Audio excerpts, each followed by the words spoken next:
As-tu déjà eu l'impression que dans ta tête, ça n'arrête jamais? Que même quand tu prends une pause, même quand tu te forces à arrêter, t'essayes en tout cas d'arrêter, tu arrêtes jamais.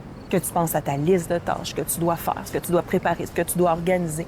Et c'est ça qu'on appelle la charge mentale.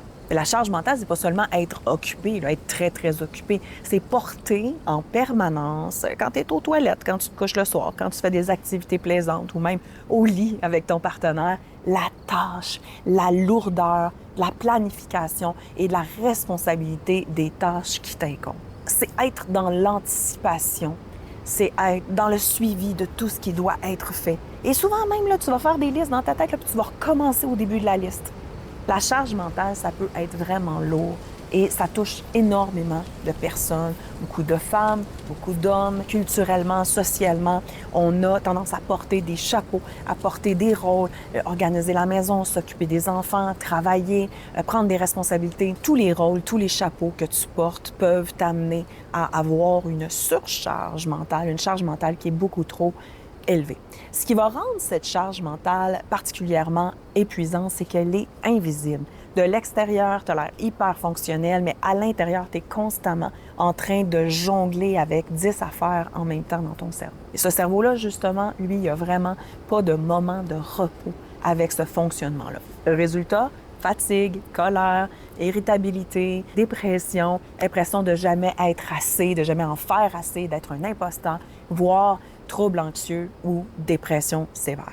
La bonne nouvelle, c'est qu'il y a des solutions. Il y a des solutions pour alléger ta charge mentale.